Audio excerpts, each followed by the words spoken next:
Halo rekan Youth semua, senang kita bisa berjumpa lagi dalam Youth for Christ kita hari ini, Kamis 26 Februari 2026. Saya, Pendeta Krisnadi Putra Hendarta dari GKI Peterongan Semarang, akan menemani rekan semua dalam perenungan firman Tuhan kita hari ini. Dan mari kita awali perenungan kita dalam doa.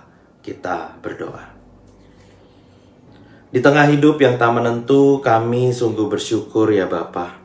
Kami boleh selalu datang padamu, mencari kelegaan dan kekuatan yang dibutuhkan untuk kami dapat menjalani hari demi hari kehidupan kami.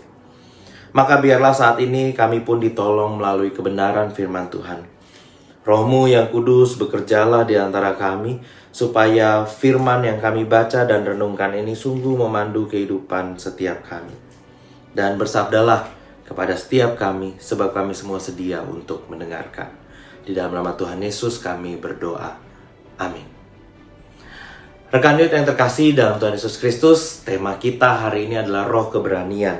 Dan bacaan Alkitab kita diambil dari 2 Timotius pasalnya yang pertama, ayatnya yang ketiga sampai dengan ayatnya yang ketujuh. Dan satu ayat utama yang akan saya bacakan untuk kita semua adalah 2 Timotius 1 ayat 7 yang menuliskan demikian. Sebab Allah memberikan kepada kita bukan roh ketakutan, melainkan roh yang membangkitkan kekuatan, kasih, dan penguasaan diri. Youth, banyak orang yang gampang merasa kapok ketika mengalami masalah atau kegagalan. Mereka lalu memilih untuk menyerah saja, bahkan kadang sebelum mencobanya. Semua orang tentu saja tidak menginginkan kegagalan. Namun, pemikiran takut gagal akan membuat seseorang menjadi tidak berani mencoba dan tidak mau berjuang. Nah, Timotius, yang merupakan murid sekaligus anak rohani Paulus, mengalami penderitaan dan berbagai masalah dalam pemberitaan Injil yang ia lakukan di Efesus. Karena itulah Paulus mengirimkan surat pada Timotius untuk menguatkannya.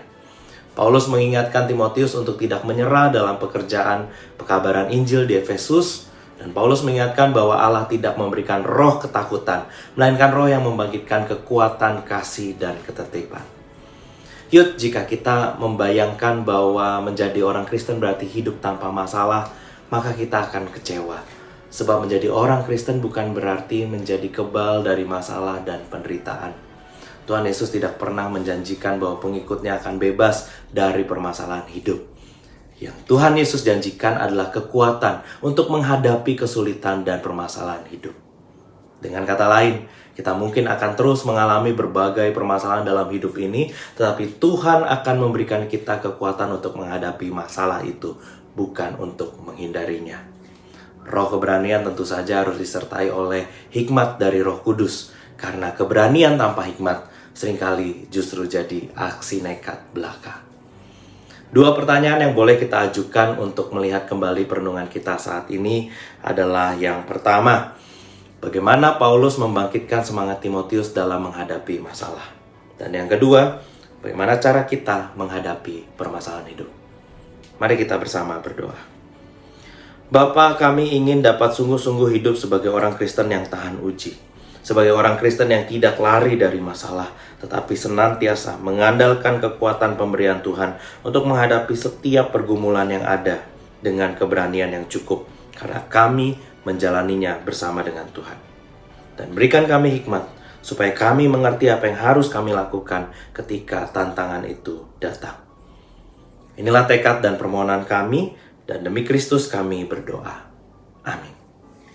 Youth, demikianlah renungan Youth for Christ kita hari ini. Bagikan renungan ini kepada teman-teman yang lain dan terus berikan like juga komentar. Dan jangan lupa subscribe. Terima kasih, sampai jumpa lagi. Tuhan Yesus memberkati.